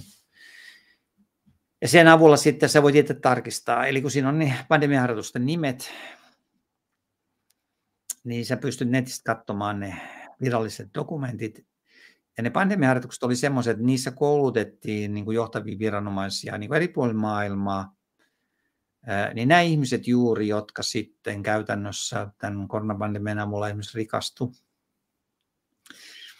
niin ne rahoitti ne harjoitukset myös ja ohjasi niitä. Ja siis ohjasi viranhaltijoita viranomaisia sellaiseen politiikkaan, joka palveli käytännössä heidän etujaan. Mutta se kaikki esitettiin vaan niin, että tämmöinen demokraattinen systeemi on liian tehoton. Et meidän täytyy turvautua vähän semmoisiin totalitaarisiin menetelmiin. Siis käytännössä nämähän on niin kuin Kiinasta lainattu nämä yhteiskuntasulkupolitiikka. Se on niin kuin Kiinan totalitaarista politiikkaa. Eli miten siis käytännössä tarkoittaa vaan siis sitä, että siis me ollaan niin kuin aina vähän jäljessä, me tavikset täällä. Eli että kun he tekevät noita liikkeitään, he tietysti niin kuin sieltä johtotasolla näkee ensinnäkin sen, miten ne voi manipuloida näitä meidän kansallisia poliitikkoja. Siis kun heille antaa se porkkana, mehän nähdään esimerkiksi niin kuin, miten johtavia poliitikkoja, myös pikkuvaltioissa niin kuin Suomi tai Viro, niin miten niitä palkitaan jollakin niin kuin hyvillä asemilla sen jälkeen, kun on vaikka epäonnistunut kansallisessa politiikassaan. Niin tämän tyyppinen systeemi, ja sitten kun jokainen, niin kuin jos sä vastustat, niin sut demonisoidaan niin kuin yleisesti kaikissa medioissa, ja sun poliittinen ura pyritään tuhoamaan, niin kuin me nähdään vaikka Viktor Orbanin kohdalla. Se menee ihan näin yksinkertaisesti, siis voisiko sanoa. Ja siis se on tietysti sisäänrakennettu, siihen on sisäänrakennettu tämä demokratian sisäinen oma ongelma tai yleisen mielipiteen valta. Ja sitten tämä viihdemaailma, missä meillä tämä valtava hyvinvointi, ja että me ei vaivauduta näkemään vaivaa, eikä vaivauduta ottamaan riskejä, eikä vaivauduta niin kuin myöskään kärsimään mitään sen tähden, ettei tämmöiset vääryydet voisi toteutua maailmassa. Voisiko sanoa näin, ihmisten passiivisuus ja sitten sen eliitin tietyllä tavalla se suunnitelmallinen, aika niin kuin hyvin ohjattu propagandakampanja, niin kuin mitä me ollaan nähty nyt esimerkiksi koronapandemian aikana, mitä me nyt nähdään ilmastonmuutoksen osalta tai vaikka nyt YK:n tulevaisuussopimuksen kohdalla ja niin edelleen, tai vaikka nyt EU esimerkiksi digipalvelussäädöksen avulla alkaa sensuroida näitä somejättejä ja yrittää painostaa Elon Muskia uhkaamalla sitä suurilla sakoilla, että se alkaa sensuroida Twitteriä ja niin edelleen. Eli niillä on niitä aseita, millä ne voi yrittää vaientaa siis tämän kriittisen keskustelun. Frank Maka kysyy, että kiinnostaisi tietää Tapion mielipide siitä, että pitääkö hän Venäjää kautta BRICSiä NS hyvänä puolena tässä koko keississä, vai tiedostako, että ovat vain kolikon toinen puoli, jonka omistaa jutkut? No nyt mä itse olen siis Paasikiven linjalla. Siis Paasikivi on, jos luette Paasikiven kirjaa, siis oliko se nyt toimintani Neuvostoliitossa 1939-1941 vai jotain tällaista, niin Paasikivihan sanoo näin, että kaikki suurvallat on häikäilemättömiä. Ne ajaa vain omaa etuaan pikkuvaltioiden kustannuksella. Meidän on ihan turha odottaa, että kansainvälisessä politiikassa olisi oikeudenmukaisuutta. Eli meidän täytyy olla vain niin kuin reaalipoliitikkoja. Eli miten me tämmöisenä pikkuvaltiona, kun me ollaan vaikka Suomi, miten me taiteillaan siinä, kun me ollaan niin kuin, nyt esimerkiksi Paasikiven tilanteessa, kahden häikäilemättömän suurvallan niin kuin paineessa, siis Natsi-Saksa, bolshevikki Venäjä, siis, tai Neuvostoliitto siis, niin Paasikivi sanoi vain näin, että sun täytyy vaan olla niin kuin realisti. Sä et voi ajatella, että vaikka että mä en voi neuvotella Stalinin kanssa, koska sen sota on täysin epäoikeutettu. Ei, vaan sun täytyy neuvotella sen tähden, että Stalin on niin vahva. Se voi ottaa Suomeen. Siis meidän täytyy ikään kuin toimia sen realismin ehdolla, että meillä ei ole sotilaallista voimaa voittaa Stalinia. Me voidaan ehkä hidastaa sitä prosessia, mutta lopulta sitten, niin kuin esimerkiksi talvisodassa, niin kuin Mannerheim sanoi, että ei me kestetä kauan enää. Oli pakko saada aikaan rauha joillakin ehdoilla. Eli mä en näe tässä missään niin kuin mitään hyvää osapuolta. Siis mä olen kristitty, niin kuin mä totesin, mä uskon siis yleiseen syntiinlankemukseen, perisyntiin. Ja siis kaikki ihmiset on pahoja, jos sä pääset niin kuin suurvallan huipulle, niin susta tulee suuruuden hullu. Siis tämä on se Paasikiven idea. Siis tulee tietyllä suuruuden hullu. Sä haluat niin kuin hallita sitä koko maailmaa. Ja se on ihan varmasti pitää paikkansa niin kuin, siis tämmöisestä Yhdysvalta-NATO-liittoumasta, ja ihan varmasti se pitää paikkansa Kiinasta ja Venäjästä ja näistä BRICSin yhtä lailla. Siis ne on niin kuin kaksi kilpailevaa liittoutumaa. Molemmilla on se halu laajentua ja saada lisää valtaa, lisää rikkauksia, lisää maata itselle. Joo, eihän se mikään uusi juttu ole, jos katsoo, että miten niin kuin vuosisatojen, tuhansien aikana on ihmisiä hallittu ja mitä kaikkea juttuja, rituaaleja sun muuta ne tekee siellä, niin ei se nykypäivänä ole sinänsä mikään uusi ilmiö, että siellä tehdään semmoisia, no vaikka pimeitäkin rituaaleja, että sitä on tehty niin kuin läpi historian aina, ja nyt se on vain tässä modernissa muodossaan vaan ilmennyt täällä yhteiskunnassa. Se on nykyään vaan kaunisteltu paremmin, niin kuin Michel Foucault on sitä paljon analysoinut, että kaikki vaan esitetään nyt ikään kuin vähän niin kuin peitetymmässä muodossa. Ja ikään kuin se on taidetta tai kaunista niin, tai jotain tämmöistä. Se on ihmisoikeuksien puolustamista tai yhdenvertaisuuden puolustamista tai jotain.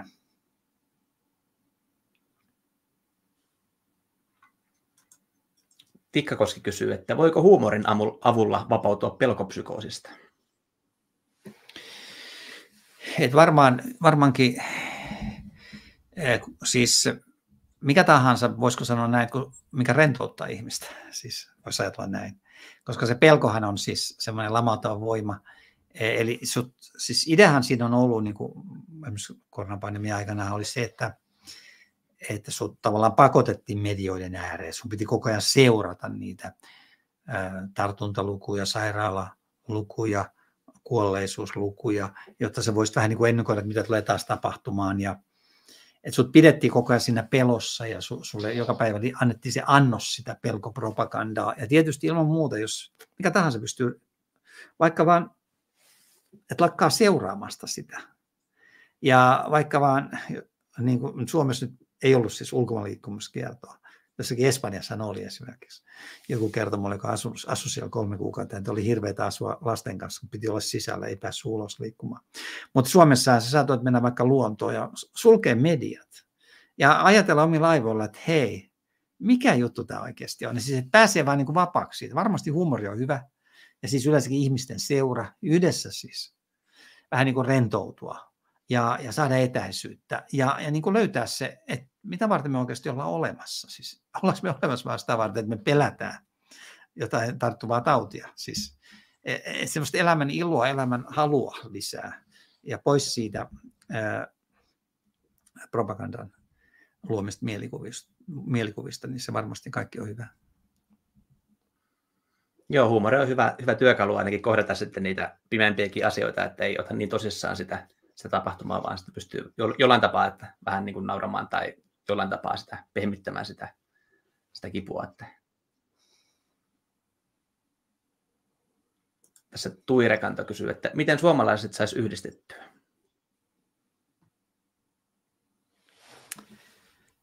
Tuossa on kyllä tosi tärkeä kysymys. Ja sen hän sanoo sitten esimerkiksi tämä Matias Desmet, joka on analysoinut tätä totalitarismin psykologiaa tai joukkopsykoosia tai joukkohypnoosia, näitä ilmiöitä. Että jos me saadaan edes yhdistettyä ne ehkä 20%, jotka suhtautuu kriittisesti, jos me saadaan edes ne yhdistettyä, niin sekin riittäisi jo siihen, että me vaikutettaisiin, niin kuin herätettäisiin ne muut. Mutta se on hyvin vaikeaa, koska mehän tullaan hyvin erilaisista niin kuin maailmankatsomuksellisista ja ideologisista taustoista. Tässä syntyy sellainen erikoinen tilanne, että siis jos mä ajattelen vaikka omaa tilannetta, niin niin vaikka nyt sitten se kristillinen media, jossa mä olin ollut vuosikausia blogisti, niin se alkoi sensuroida mua. Siis se mun niin kuin normaalinen viitekeys, se ikään kuin heitti mut ulos. Ja sitten mä löydän ihan uusia kavereita, joilla on ihan eri maailmankatsomus. Ja ne on taas mun kanssa samaa mieltä. Ja niiden medioissa mä taas saan olla mukana. Eli tässä niin kuin nämä vanhat, voisiko sanoa,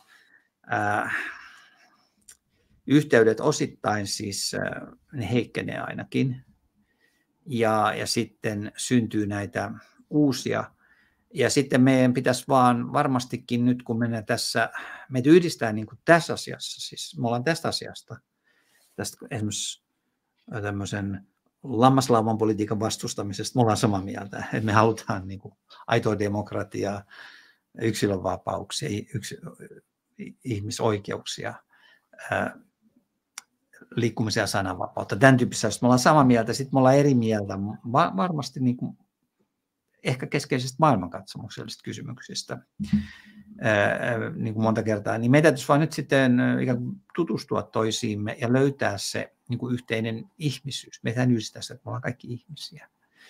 Ja löytää niin kuin se yhteinen siis arvostus niin kuin toisiamme kohtaan ja sitten yleensä siitä seuraa sitten kaikkia ihmisiä kohtaan ja siitä sitten, siltä pohjalta sitten tietysti puolustaa niin kuin kaikille yhteisiä ihmisoikeuksia, vapauksia.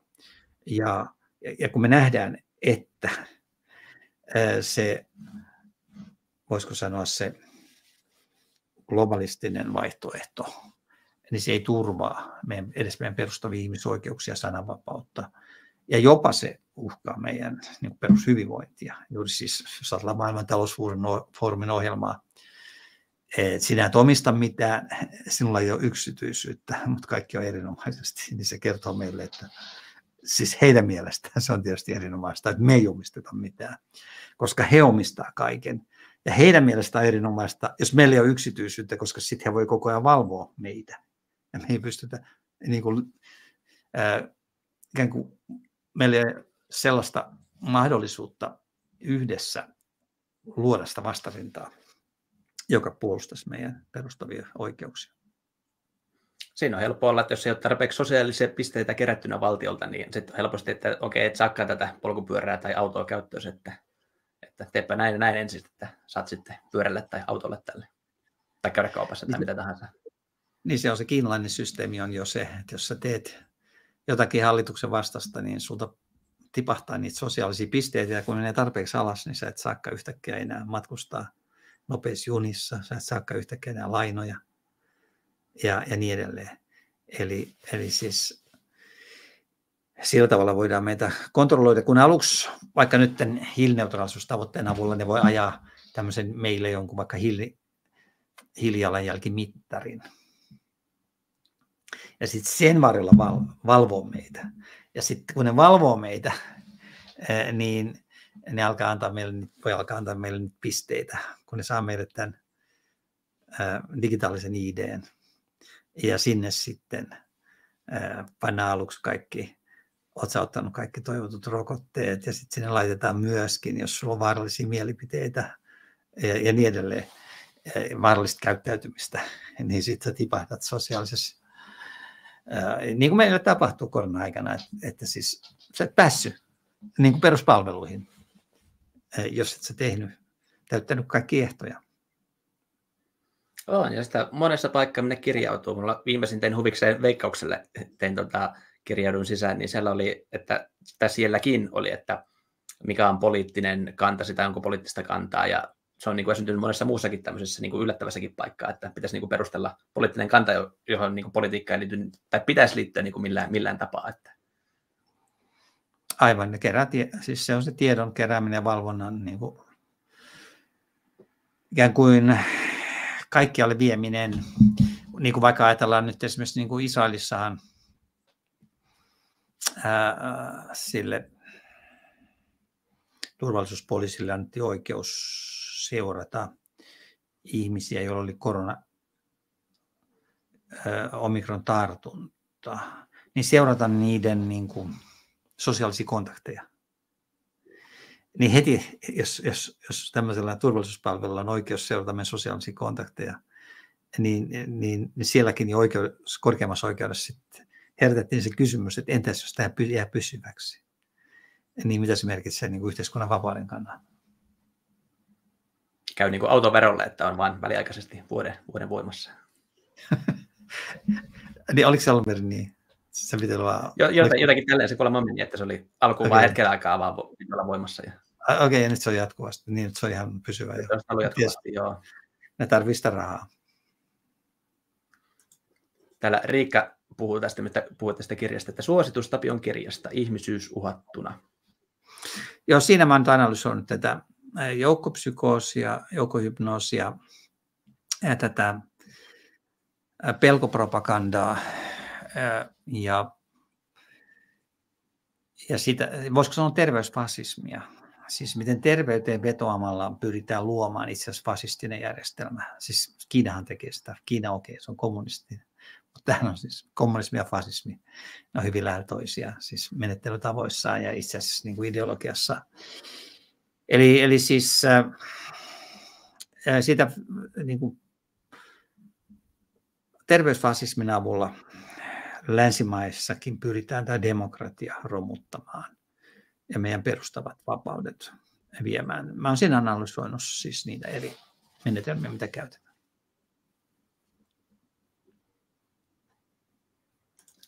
Tikkakoski kysyy, että voiko äänestämällä puoluepolitiikalla Suomessa vielä vaikuttaa asioihin ja saada aikaan muutos? No siis se etuhan tuossa on siis, jos mä nyt ajattelen, että jos sä äänestät jotain sellaista ihmistä, joka sun mielestä edes puhuu totta ja julkisesti ottaa kantaa asioihin, niin jokainen ääni, minkä sä annat sille, niin sehän antaa sille lisää julkisuutta. Toisin sanoen, että sä voit ajatella, että okei, eihän se voi yksin paljon vaikuttaa se politiikassa, mutta sen ääni alkaa kantaa paljon pidemmälle. Että kyllä mä esimerkiksi huomaan, vaikka nyt oli EU-vaalit, niin sen jälkeen mun kotisivuille tulevien ihmisten määrä niin kuin nelinkertaistui, melkein niin kuin pysyvästi. Eli että se julkisuus on kuitenkin tärkeää. Siis jos me halutaan vaikuttaa, se on hidas prosessi, kun me vaikuttaa ihmisten mielipiteisiin, mutta jos me saadaan niin kuin sitä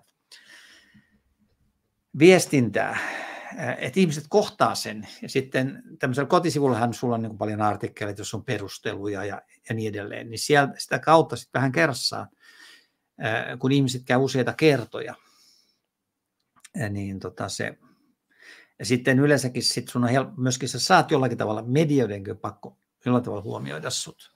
Että kyllä se ainakin sitä kautta, ja tietysti myös siellä sisällä voi niin kuin vaikuttaa, vaikka se on tietysti hyvin hidas prosessi, siis koska se vaatii sitten, että sä voitat jonkun äänestyksen, niin sun täytyy saada aina se enemmistö siihen taakse. Joskus se onnistuu, useimmiten ei. Joo, siinä oli kyssärit tähän asti ja tunti 35 meillä mittarissa, että aika lähellä sitä 7:45 päästiin tähän asti. Okei, no hyvä. Niin, ehkä jos mä esitän niin kuin lyhyen yhteenvedon, niin mehän voidaan sitten vaikka siihen lopettaa. Eli siis, että meidän varsinainen uhkahan tällä hetkellä ei ole niinkään siis tämä, että Suomen valtio sinänsä pyrkisi meitä niin kuin itsenäisesti kontrolloimaan. Meidän suurempi uhka on niin kuin nämä globaalit toimijat. Ja se uhka on niin kuin, monella tavalla. Siis nämä globaalit toimijat tai tämmöiset suuret toimijat, niin kuin esimerkiksi EU, niin niillähän on ihan selkeä ohjelma rajoittaa sananvapautta somessa esimerkiksi. Niin kuin me nähdään esimerkiksi digipalvelusäädöksestä, jossa niin kuin velvoitetaan somealustoja sensuroimaan sellaista sisältöä, joka on joko siis niin kuin lainvastaista, eli lainvastainen tarkoittaa niin kuin eurooppalaisten vihapuhelakien vastasta, ja eurooppalaiset vihapuhelaithan on jo sinänsä siis sensuroivia. Mutta sen lisäksi sellaista sisältöä, joka on haitallista. No, minkälainen sisältö on haitallista? No, sehän on äärimmäisen epämääräinen käsite. Tietenkin haitallista on esimerkiksi sellainen sisältö, joka vaikka uhkaa ihmisten terveyttä. No jos sitten terveysviranomaiset on määritellyt vaikka, että nyt ihmisten terveyttä suojataan vaikka sulkutoimilla ja sä kritisoit niitä, no sehän on haitallista sisältöä. Tai haitallista sisältöä on kaikki sellainen sisältö, joka jollakin tavalla yleensäkin kyseenalaistaa viranomaisten kannanottoja tai toimintaa, koska oletettavasti heillähän on kaikki asiantuntijat. Sähän oot vaan maallikko.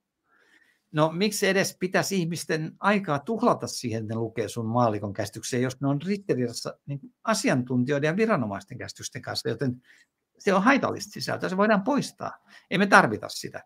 Eli käytännössähän nyt tämmöisellä politiikalla, niin kuin on uhannut nyt vaikka Elon Muskia, siis Twitterin tai Xn johtaja, että 6% sen tuloista voidaan ottaa, ellei tällä sensuroimaan tehokkaammin sisältöjä,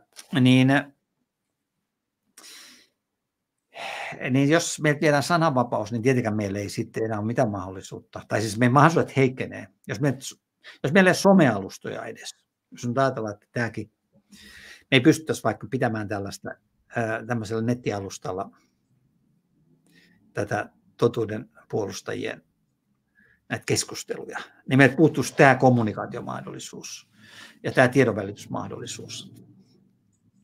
Niin tietenkin me oltaisiin paljon alttiimpia vallitsevalle propagandalle ja meillä olisi hyvin paljon vaikeampi niin kuin järjestäytyä ja ajaa niin kuin demokraattisia perusoikeuksia, jolloin tämä globalistinen politiikka, joka perustuu sitten siihen, että nämä maailman rikkaimmat ja vaikutusvaltaisimmat ihmiset yhä paremmin niin kuin on vuorovaikutuksessa keskenään.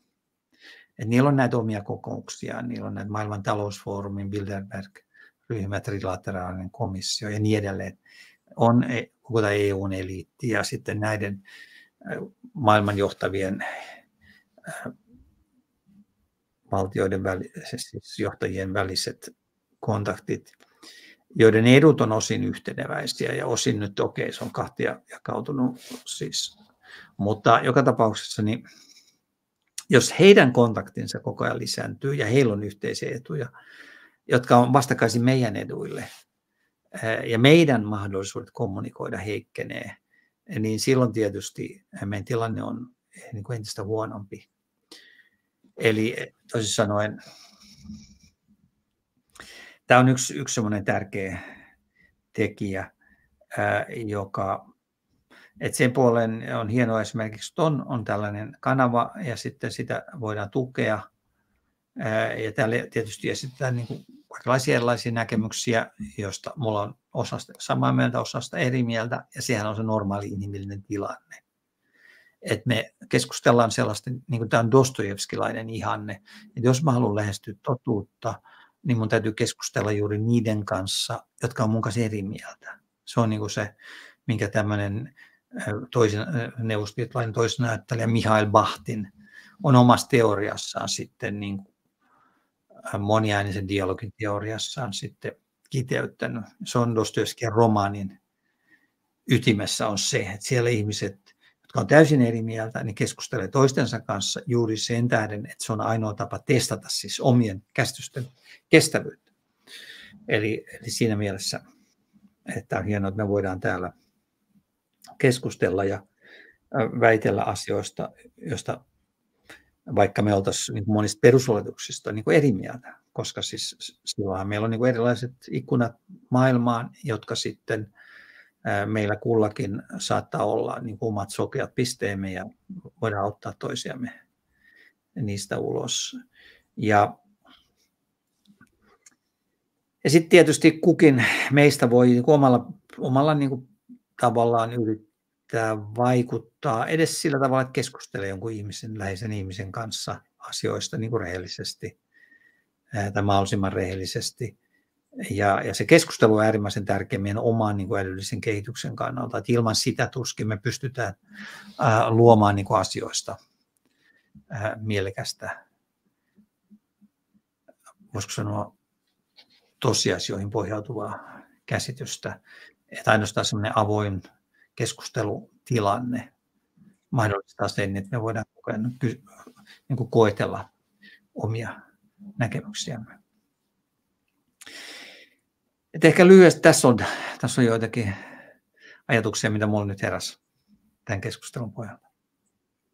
Joo, kiitos sulle Tapio. Ja sulla on kirjoja ilmeisesti, mistä voi ainakin nimen kautta löytää, vai onko sulla jotain sivustoja, mistä voi suoraan ostaa? Niin no siis, no kirjat kannattaa ostaa varmaan niin kuin ihan noilta tuommoisilta kirjan välittäjiltä. Eli mullahan on siis kotisivu tapiopuolimatka.net, että siellähän on sitten niin kuin näitä mun erilaisia kirjoituksia, videolinkkejä ja niin edelleen. Ja sitten mulla on semmoinen kuin tapio.blog, jossa on jossain määrin mun jotain blogeja. Tosi mä en ole viime aikoina hirveän aktiivisesti kirjoitellut. Eli netistä löytyy valtavasti matskua ihan tolleen. Ja sitten noita kirjoja, no sieltä kotisivulta näkee mitä kirjoja on ja siellä on linkkejä sitten niihin kustantajiin ja niitä saa jostain Adlibriksestä ehkä helpoiten tai mitä kukakin käyttää, mitä kirjan välittäjää käyttää. Niin. Ja siis suuri osa niistä on kirjastoissakin löydettävissä, että sekin on yksi hyvä tapa. Myöskin jos ei ole kirjastossa, niin pyytää kirjastoa tilaamaan. Joo, ja sitten vartin päästä niin sitten lisää Tapiota tuolla Toni Torpan livessä. Niin, joo, tosiaan tuli tämmöinen kaksoispuukkaus tällä illalla. Joo. Mutta oli kiva olla täällä. Joo, hyvin meni. Joo, kiitos kun kävit ja meni rattoisesti tämä vajaa pari tuntia tässä. Tervetuloa uudestaan taas jossain kohtaa, kun sille tuntuu. Joo, kiva. Kiitos oikein mielellään. Joo, kiitos sulle Tapio ja kiitos kaikille katsojille ja kuuntelijoille ja panekaa tykkäystä ja laittakaa kommenttia ja laittakaa kanavaa jakoon ja ottakaa kanava tilaukseen. Ja ei muuta kuin seuraavaan kertaan, niin nähdään taas. Morjes. Tuosta vielä noin.